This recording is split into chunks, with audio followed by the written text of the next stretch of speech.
viewers, welcome to my channel. In this tutorial we are going to discuss multi-dimensional arrays and this lecture will be delivered by Sir Baqir Bhatt. So let's start our topic. अब जो हमारे पास तीसरी अरे है ये है जी multi dimensional अरे। Multi dimensional का मतलब क्या होगा कि एक अरे के अंदर एक और अरे, ठीक है।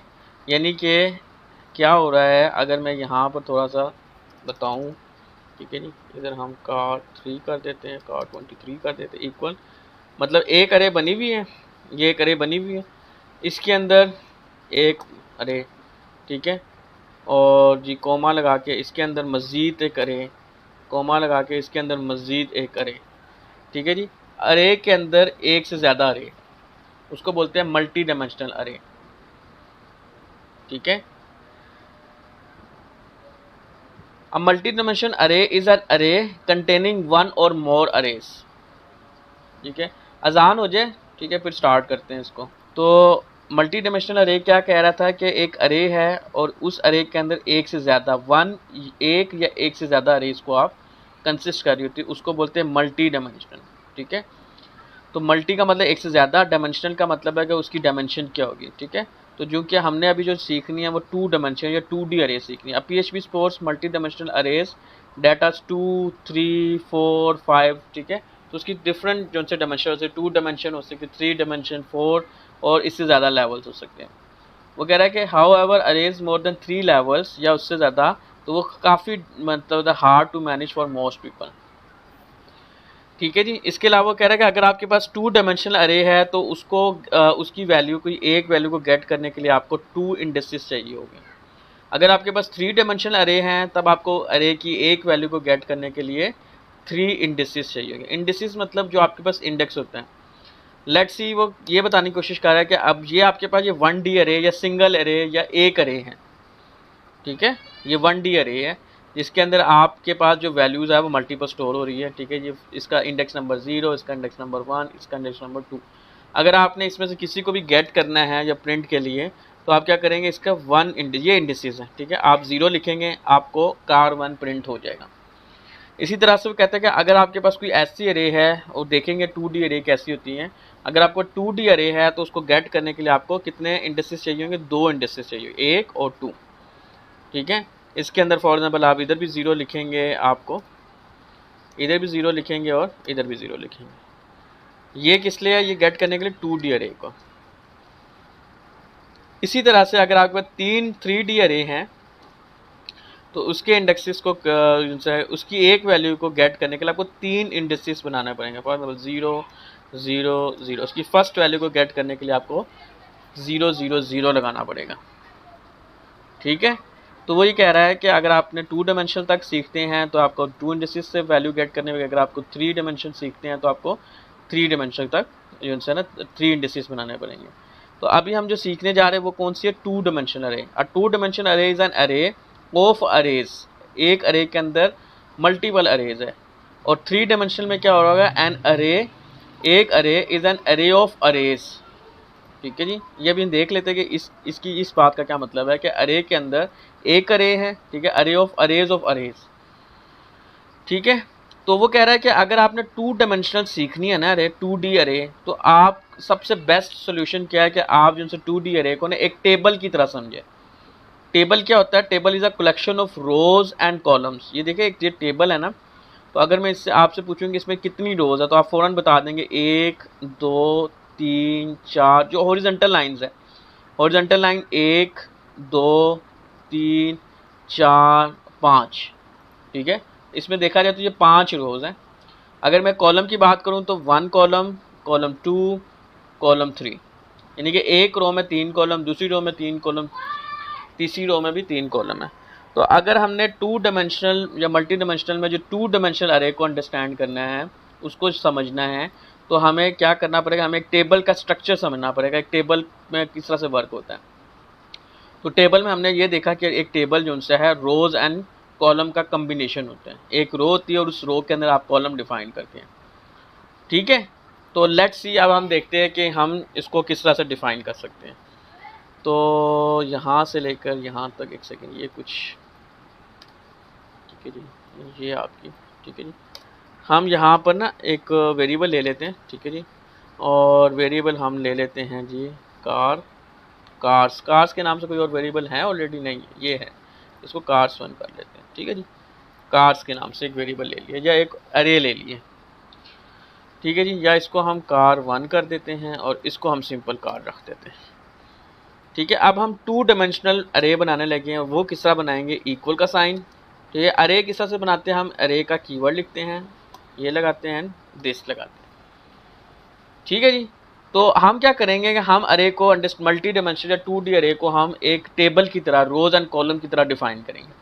ठीक है, तो उसके लिए मैं क्या करूँगा कि अगर मैं बेटर अंडरस्टैंडिंग करने तो मैं जो है वर्टिकल अलाइनमेंट ले लेता हूँ कोडिंग कन्वेंशन के लिए। देखिए जी कि अब आपकी जो भी वैल्यू होगी वो हर बार जो भी एक वैल्यू खत्म हो जाएगी आप नेक्स्ट में आ जाएंगे। ठीक है, मैं एक सिंपल आप लोगों को बनाकर भी दिखा देता हूँ। लेट्स सी मैं यहाँ पे एक वेरिएबल सी ले लेता हूँ इज इक्वल टू एक अरे ले लेता हूँ। एक अरे के अंदर फॉर एग्जांपल मैं 3 वैल्यू दे 1, 2, 3। ठीक है, ये एक अरे है, ये एक वेरिएबल स्पेशल वेरिएबल है। ठीक है, जिसके अंदर एक वैल्यू 1 है, एक वैल्यू 2 है और एक वैल्यू 3। इसका इंडेक्स क्या है? 0, 1 और 2। ये चीज़ समझ आ गई ना? एक सिंपल अरे है जिसके अंदर 3 वैल्यू स्टोर हो रही है। Yes sir. ठीक है, तो वो कहता है कि जो 2D अरे है, एक अरे के अंदर मजीद एक अरे है। ठीक है, तो अगर मैं यहाँ पर 1 लिखता हूँ, ठीक है, एंटर किया, और बल्कि मैं आपको ये इसी का बता देता हूँ। ये देखिए जी, इसको भी मैं इसी फॉर्मेट में लिख लेता हूँ। ठीक है, ताकि अंडरस्टैंडिंग अच्छी हो। और ये देखिए हर वैल्यू के बाद देखिए आप नेक्स्ट में आ रहे हैं। ठीक है, तो अगर मैं इसकी बात करूँ, ये इंडेक्स नंबर 0 पे है, ये इंडेक्स नंबर 1 है और ये इंडेक्स नंबर 2 है। ठीक हो गया। तो अब मैं जो मल्टी डायमेंशनल जो 2D अरे बनाने लगा हूँ, जो जिसमें जो पहली वैल्यू है, ये मेरी वैल्यू पहली वैल्यू नहीं होगी, मैं इसमें अगेन एक अरे डिफाइन कर दूंगा। समझ आ रही है? और यहाँ पर मैं क्या लगा दूंगा? एक कोमा लगा दूंगा। ये जो जिस तरह से यहाँ पर मेरे पास पहली वैल्यू थी ना, मैं उसकी जगह मैंने क्या कर दी? एक अरे डिफाइन कर दी। ये इसकी एक, और ये इंडेक्स कौन सा है? ये 0 इंडेक्स है, ये 0 इंडेक्स है। 0 इंडेक्स में मैंने एक अरे डिफाइन कर दी, कोमा के बाद एंटर किया। अगेन मैंने एक और अरे बनाई, इसमें भी कोमा लगा दिया, और ये इंडेक्स कौन सा हो जाएगा? ये 1 इंडेक्स हो जाएगा। ठीक है जी, और इसी तरीके से मैं अगेन एक अरे बना लेता हूँ और इसको भी मैं अरे डिफाइन कर दिया और इधर भी कोमा लगा दिया, और ये इंडेक्स मेरा कौन सा हो जाएगा? 2 इंडेक्स हो जाएगा। ठीक है, तो अब जो वो बात कर रहा था ना कि आप मल्टी डायमेंशनल या 2D अरे को आप एक टेबल की तरह समझो। ठीक है, वो ये बता रहा था कि अब आपकी जो पहली अरे जिसको आप 0 इंडेक्स में डिफाइन करें ना, ये एक तरह की आपकी रो है, रो 1। मतलब आप इसको एक रो डिफाइन कर ले। किसी का माइक ऑन है, काइंडली ऑफ कर दें, म्यूट कर दें। ठीक है, तो वो जो बात करें ना, टेबल में एक रोज होती है, रोज के अंदर कॉलम होते हैं। तो ये आप जो पहली वैल्यू जो डिफाइन करें वो आप वैल्यू नहीं है, वो एक तरह की एक अरे है, और अरे में आप मल्टीपल वैल्यूज को स्टोर करवा सकते हैं ना। ठीक है, तो अब आपने क्या करना है कि जब आपने 2D अरे बनानी है तो सबसे पहले आप एक तरह से समझे कि जो अरे बना रहे वो आपकी एक रो बन जाएगी। ठीक है, तो ये हमारे पास रो नंबर 2 है और ये हमारे पास रो नंबर 3। इसी तरीके से अगर आपने मजीद एक और अरे बनाएंगे तो वो रो नंबर 4 हो जाएगी।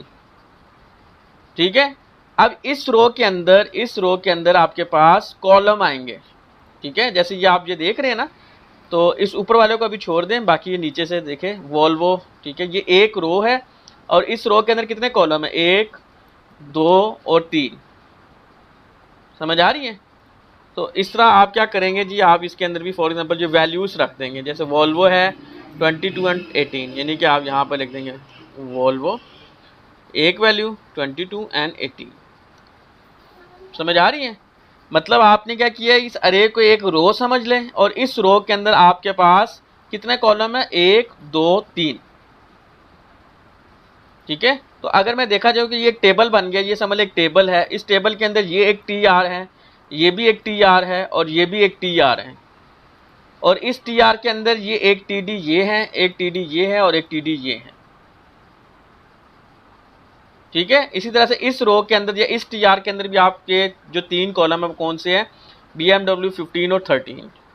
ठीक है, BMW 15 एंड 13।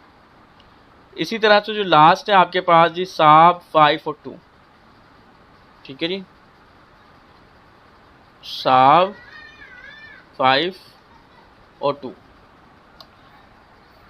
ठीक है, तो अगर आप इसको टेबल की तरह या टेबल के स्ट्रक्चर की तरह रो एंड कॉलम की तरह समझेंगे तो मैं कहूँगा कि आपको बहुत इजीली समझ आ जाएगा मल्टी डायमेंशनल या 2D अरे की। जी समझ आई कि नहीं आई? यस सर, ठीक क्लियर है, तो ये आपका एक तरह का टेबल बन गया। मतलब जो फर्स्ट आपके पास अरे डिफाइन हो इसको समझ लें कि टेबल है। इसके अंदर अगर आप पहली अरे बनाते इट्स मीन उसकी वो पहली रो बन गई। उस अरे के अंदर जो कॉल आप डिफाइन करेंगे वैल्यू वो उसके कॉलम हो जाएंगे। जब आप सेकंड अरे कोमा लगा के सेकंड अरे बनाते हैं, क्योंकि एक अरे के अंदर मल्टीपल अरे हैं, एक अरे के अंदर एक से ज्यादा अरे हैं। ये अरे है उसके अंदर 1 2 3 अरे डिफाइन किए, मतलब आपने 3 रोज डिफाइन किए। अब अगर हमें इसकी वैल्यू को गेट करना है, जैसे हमने वॉल्वो को प्रिंट करवाना है, सिर्फ वॉल्वो को प्रिंट करवाना है, तब हम क्या करेंगे? तब वो बता रहा था आपको 2 इंडिसेस की बात बता रहे थे कि $, आप वेरिएबल का नाम ये रखेंगे कार जो अरे का नाम है, इंडेक्स 1 और इंडिसेस 2। ठीक है, और इसमें वैल्यू आपने कैसे रखनी है कि इसमें आपके पास रो का कॉलम आएगा, रो के इंडेक्स आएगा, और इसमें आपके पास कॉलम का इंडेक्स आएगा। ठीक है, तो पहले आपने रो का जो इंडेक्स है वो डिफाइन करना, फिर उसके बाद कॉलम का इंडेक्स डिफाइन करना है। तो अगर मैं बात करूं कि इस जो पहली रो बनाई है हमने, जो अरे पहली है, इसका इंडेक्स क्या है, तो पहली रो का इंडेक्स 0 है। इसका इंडेक्स क्या है? इसका इंडेक्स 1, क्योंकि आपको पता है कि आपकी अरे की जो भी वैल्यू पहली वैल्यू होती है उसका बाय डिफॉल्ट ऑटोमेटिकली उसको इंडेक्स 0 साइन हो जाता है। तो इस अरे के अंदर हमने जो पहली अरे डिफाइन किया तो इसका इंडेक्स क्या है? वो 0 है। ठीक है, तो हमें पहले हमें क्या बताना है? इसका इंडेक्स बताना है। लेट्स सी अभी मैं वॉल्वो की बात नहीं करता, मैं बात करता हूँ 15, ये वैल्यू प्रिंट करानी 15 को। तो अगर मैंने 15 को प्रिंट करवाना है तो पहले मुझे रो का इंडेक्स बताना पड़ेगा। तो ये पहली रो है, ये दूसरी रो है। इंडेक्स की बात करें 0 इंडेक्स है, ये 1 इंडेक्स है। ठीक है, तो मुझे अब इधर यहाँ पर क्या लिखना पड़ेगा? 0। अब मुझे इसके कॉलम के इंडेक्स की बात करनी है। अगर इसको इस अरे के अंदर आओ तो फिर भी 0 से स्टार्ट होगा, क्योंकि इसकी जो पहली वैल्यू फिर से 0 से स्टार्ट होगी। तो वहाँ पे हमें 1 नहीं लिखना पड़ेगा? नहीं, जो देखे ना, ये अरे के अंदर दोबारा से आप वैल्यू डिफाइन कर रहे हैं। ठीक है, एक नई वैल्यू डिफाइन कर रहे हैं। तो आपकी जब भी अरे के अंदर जो पहली वैल्यू होगी हमेशा 0 से स्टार्ट होती है। नो सर, ये जो हम 15 हमने प्रिंट करवाना ना। अच्छा सॉरी, यू आर राइट, बिल्कुल राइट। यहाँ पर तो हम 1 लिखेंगे। ठीक है, क्योंकि हमने तो 15 प्रिंट करवाना है। तो इंडेक्स देखा जाए तो ये 1 है, ये 0 और ये 1 आएगा, रो में 1 आ गया। अब इस अरे के अंदर हम इंडेक्स काउंट करेंगे। ये 0 इंडेक्स है, ये 1 इंडेक्स है, ये 2 इंडेक्स है। तो हमें तो 15 प्रिंट करवाना है, तो कौन सा इंडेक्स देंगे? 0 के बाद जो इंडेक्स आता है वो कौन सा है? 1। ठीक है, तो लेट्स सी अब हम इसको इको करवाते हैं। इको करवाने के लिए आपको जस्ट प्रिंट करवाने के लिए इको लिखना है और कुछ नहीं। ठीक है, तो अब हमारे पास जो आउटपुट आएगी वो देख लेते हैं क्या आती है आउटपुट। तो एरर दे दिया उसने, कहता है जी वेरिएबल जो आपने डिफाइन नहीं आपने किया। कॉमा लगाया? कोमा कहाँ पे लगा दिया? सर ये लास्ट अरे जो है, लाइन नंबर मुझे बताएं। ये लाइन नंबर 44 के एंड में आपने कॉमा लगाया है। हाँ तो ये ठीक है, कोई मसला तो नहीं है। कॉमा लगाते हैं? हाँ लगा सकते, क्योंकि कोमा तो आप ना 0, अगर कोई और इंडेक्स ना भी आए तो फिर आप कोमा लगा सकते हैं, इसका इशू नहीं है। इशू वो क्या कह रहा है? Undefined variable. ये क्या है? कार्स वेरिएबल का कार्स हमने डिफाइन किया, वो वेरिएबल कोई और कार्स का बता रहा है। एक सेकेंड, असल में हमने यहाँ पर भी ना ये देखिए जी, यहाँ पर हमें 1 करना है। वो असल में इसको कमेंट कर देते ना तो ठीक था। अब ठीक है, वो ऊपर वाली लाइन को कह रहा है, लाइन नंबर देखिए 14 को कुछ कह 15 को कह रहा है। ये देखिए जी, ये 15 आ गया आउटपुट आपके पास। ठीक है, ठीक है, वो इसका एरर था। अच्छा जी, अब आप लोगों से पूछते हैं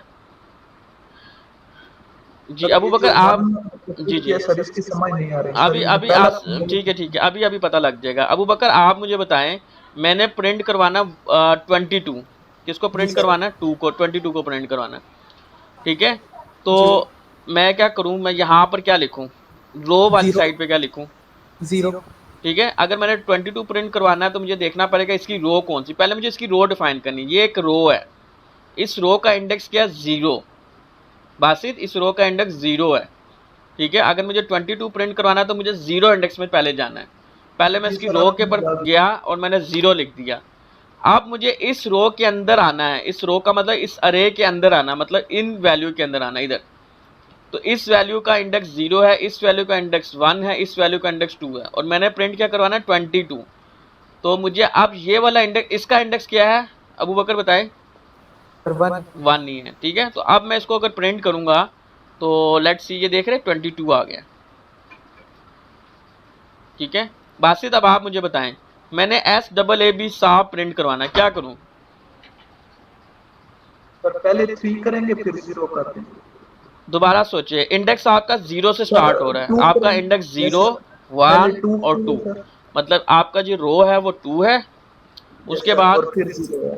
फिर उसके बाद 0 है, ठीक है जी। अब अगर मैं इसको प्रिंट करता हूँ, ये देख रहे हैं साहब आ रहा है, ठीक है जी। क्लियर हो गया कि नहीं हुआ? जी सर, क्या हो गया? अगर आपने इसके ऊपर लूप चलाना है, क्योंकि ये आपके पास इंडेक्स अरे हैं, तो ये तो हम मैनुअली एक एक करके प्रिंट करवाना है, हम कह रहे हैं सारी वैल्यू को प्रिंट करवाएं, ठीक है। तो उसके लिए आपके पास अगर 2D अरे है तो आपके पास फॉर 2 लूप लगेंगे, ठीक है जी। आपके पास 2 लूप लगेंगे, एक लूप चलेगा रो के लिए और एक लूप चलेगा कॉलम के लिए। लेट्स सी हम लूप एक चलाते हैं फॉर, ठीक है। इसमें जो वेरिएबल है, एक सेकंड में इसको भी थोड़ा सा, चलें इधर ही, ठीक है। इसमें जो वेरिएबल डिक्लेयर कर लेते हैं, मैं रो के नाम से कर रहा हूँ, रो इज इक्वल टू 0 $, रो, ठीक है, लेस देन, ठीक है। इसमें आप काउंट का वेरिएबल भी, काउंट का फंक्शन कॉल कर सकते हो, और इसमें आप कार को पास कर दे कि भी इसकी जो भी लेंथ होगी अरे की, ठीक है। और उसके बाद आप जो सा है रो प्लस प्लस, ठीक है जी, ये कर लिया। उसके बाद अभी क्या करें, ये आपका जो सा होगा ना, ये आपकी ये इस दर तक आ गए, ठीक है। अब इसके 0 इंडेक्स पे आ गया, 0 इंडेक्स के ऊपर 0 0 चलना चाहिए, 0 1 चलना चाहिए, 0 2 चलना चाहिए। इसके लिए आप क्या करेंगे, अगेन इसी के अंदर अगेन एक लूप और चलाएंगे। पहले आप इस अरे तक आने के लिए आपको ये लूप चलाया है, अब इस अरे के अंदर वैल्यू को प्रिंट करने के लिए आपको एक और लूप चलाना है, और वो लूप की वैल्यू आप वेरिएबल दे दे कॉलम इक्वल टू 0, ठीक है, कॉलम लेस देन, ठीक है, 3 कर दे क्योंकि हमें पता है 3 है, और कॉलम प्लस प्लस, ठीक है। ये लूप समझ आ रहा है कि नहीं आ रहा? यस सर, आ रहा है। उसके बाद अब आपने वेरिएबल इको करवाना है, इको $, कार, ठीक है। अब इसके अंदर आप क्या पास करेंगे, रो को, ठीक है, और इधर क्या पास करेंगे, कॉलम एंड सेमीकोलन। ये देख रहे हैं ये क्या हो रहा है कि पहली दफ़ा लूप चलाया 0 से स्टार्ट, किसी का माइक अभी भी ऑन है तो काइंडली माइक ऑफ कर दें। अच्छा, 0 से स्टार्ट किया आपने, 0 लेस देन उसकी जो भी लेंथ है, ठीक है जी, मतलब 0 1 2 3 तक, मतलब ये लूप इसने 3 तक चलना है क्योंकि इसके 3 इंडेक्स हैं, और रो प्लस प्लस कर दिया, ठीक है। अभी ये लूप ने कोई स्टेटमेंट किसी को रिपीट करना है तो किसको रिपीट कर रहा है, ये इस फॉर लूप को रिपीट कर रहा है। इसके 0 दफ़ा चलने से, यानी कि इसके 1 दफ़ा चलने से ये 3 दफ़ा चलेगा, इसके दूसरी दफ़ा चलने से फिर से 3 दफ़ा चलेगा, और इसके तीसरी दफ़ा चलने से फिर से 3 दफ़ा चलेगा। मतलब ये जो लूप है जो सेकंड वाले लूप को रिपीट करवा रहा है, ठीक है। जब ये कंडीशन 0 है, 0 लेस देन है 3 से, बिल्कुल ठीक है। अभी यहाँ पर भी मैं कंडीशन के तौर पे यहाँ पे 3 लिख देता हूँ, क्योंकि हमें पता है 3, और ये जो सा हमारे पास ये टेबल है ना, ये जो टेबल है हमारे पास ये 3 by 3 का है, it means 3 rows and 3 column, ठीक है। अभी आसानी के लिए इसको ज़रा ड्राई रन करते हैं, तो रो मतलब 0 के अंदर 0 लेस देन है 3 से, कंडीशन ट्रू है वो इस लूप के पास आ जाएगा। इसमें क्या कह रहा है, एक वेरिएबल है जिसका नाम है कॉलम, इसके अंदर वैल्यू 0 है, 0 लेस देन 3, कंडीशन बिल्कुल ट्रू है, कंडीशन ट्रू है तो वो इस लाइन पे आ जाएगा। इसमें क्या कर रहा है, वो क्या कर रहा है, कार का ऑब्जेक्ट है या वेरिएबल है, उसके अंदर रो को पास कर रहा है, रो के अंदर क्या पड़ा हुआ है, 0 पड़ा हुआ है, कॉलम के अंदर क्या पड़ा हुआ है, 0 पड़ा हुआ है। तो 0 0 कार के, जब कार को 0 0 करेंगे तो क्या प्रिंट होगा, वॉल्वो प्रिंट हो जाएगा। अभी ये लूप टर्मिनेट नहीं होगा, ये इंक्रीमेंट होगा, कॉलम में 1 प्लस इंक्रीमेंट होगा, 0 + 1 1 हो जाएगा। फिर से ये कंडीशन जो उनसे ना कंपेयर की जाएगी। आपको पता है ना फॉर किस तरह से चलता है, फॉर जब स्टार्टिंग में पहली दफ़ा, सिर्फ ये पहली दफ़ा चलता है, फर्स्ट आइट्रेशन में ये एग्जीक्यूट होती है, उसके बाद आपकी जो एग्जीक्यूशन है वो कंपेरिजन और इंक्रीमेंट की हो रही होती है। और वो कैसे हो रही होती है कि पहले कंपेयर होती है, कंडीशन आपकी स्टेटमेंट चलती है, देन इंक्रीमेंट होता है, ठीक है। उसके बाद क्या होगा, रो के अंदर तो 0 आया है, कॉलम में 1 आ गया, 0 1 का मतलब है इसको प्रिंट कर देगा। अगेन जब इसमें 2 आएगा तो इसमें 0 आ जाएगा, इसमें 2 आ जाएगा, वो इसको प्रिंट कर देगा।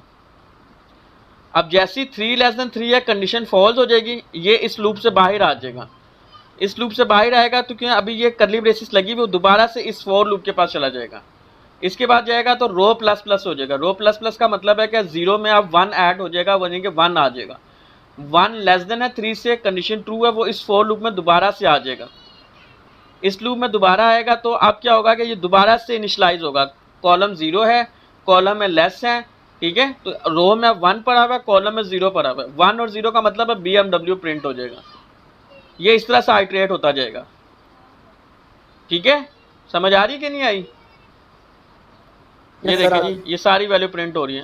तो मैं क्या कर रहा हूँ, मैं यहाँ पर इको करवा देता हूँ ब्रेक को, ताकि नेक्स्ट एक रो के बाद ना ब्रेक हो जाए।